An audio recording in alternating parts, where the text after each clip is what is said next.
Hello. Hello. How are you, Thamesman? Thamesman in the house. How are you? In my house. Thamesman in your house in America. How are you? I'm good, man. How are you? Good. Are you ready for this one? Well, so okay. I'm intrigued. What you got for us today? I have got probably one of the top 3 defining tracks of the Britpop era. Okay. So this singer and this band are favorites amongst Coldplay, Oasis, both Oasis and the other bands. They all herald this singer as probably the best voice of the Britpop era. And it is, drum roll, everyone else can read it, so, you know, the Verve. Bittersweet Symphony. Now that is a classic track. And there's a hell of a story to go with it. Hell of a story. A roller coaster of a story with a happy ending. So everyone's going to hang on to, wait for that. But it really, he was put through the mill on this one. But check the track out. It's unbelievable. Okay. All right. So is this a studio version, a live version? What you got? No, it is the official video of them. It is a studio version of them. And it's so London, and it's the video won so many awards as well. It's all time. It's an all-time classic. So we're going to get copyright blocked, pretty much guaranteed. Copyright blocked. I'm going to fight it all the way because he fought it all the way in the courts, and I'm going to fight it all the way. Me and Richard Ashcroft for like that. Okay, is it headphone time? Hold on. Okay. Are you ready? I'm ready. You ready, big boy? Yeah, I'm ready, Lamal.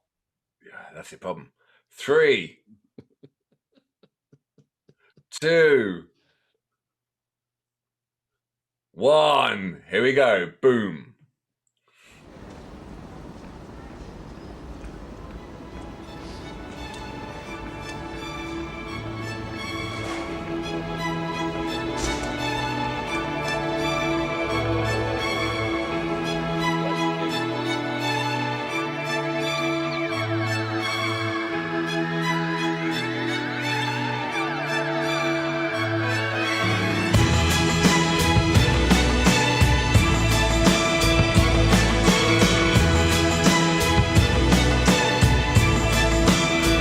It's a bittersweet symphony that's live,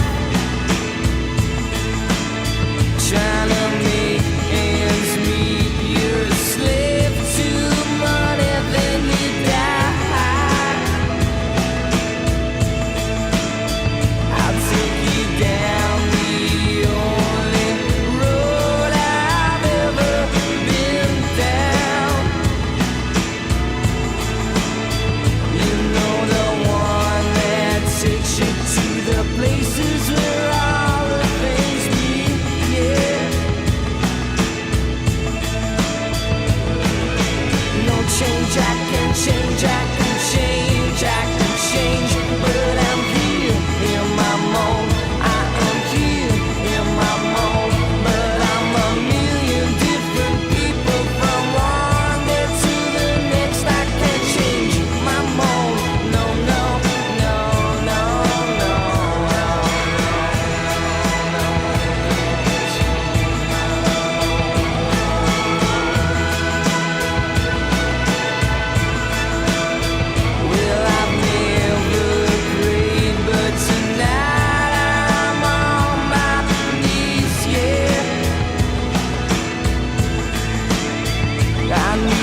That's cool.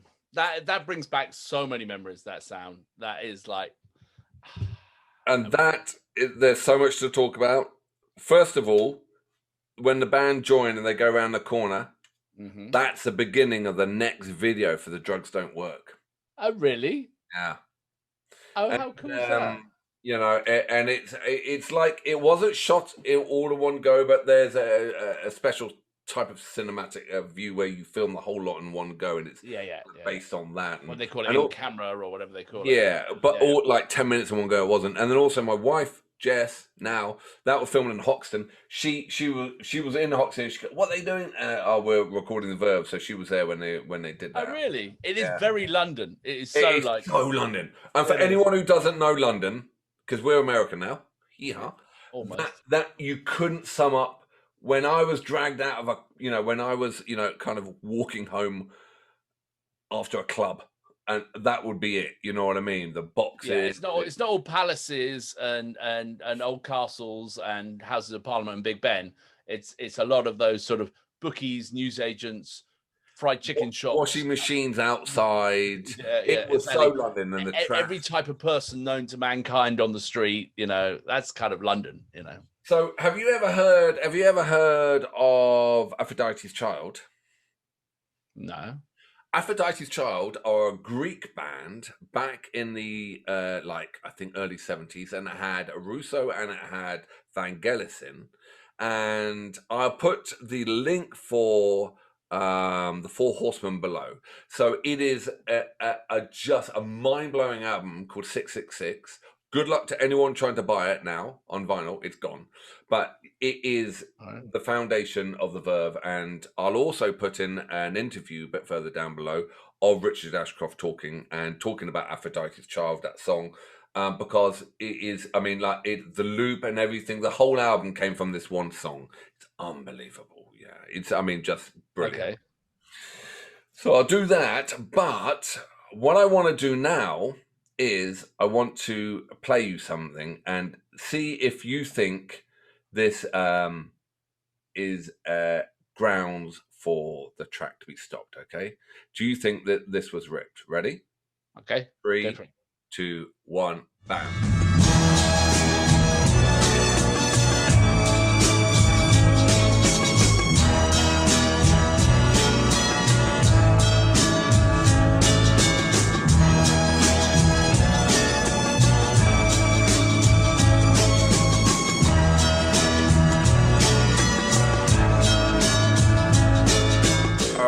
Okay, now, do you think that track copied it?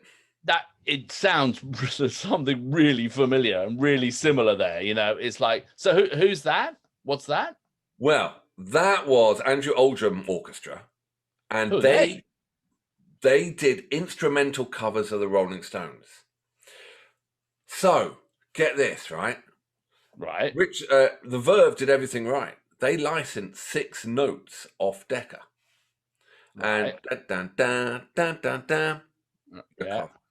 and they recorded it and they whatever.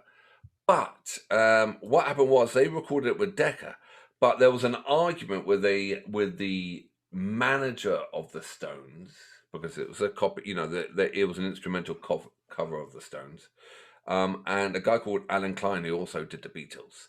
And Alan Klien basically got hold of everything and owned all copyright of the Stones before 1970. Everything. He was just an out and out don't sue me, gangster. And he would put I don't think he's suing you, he might just shoot you.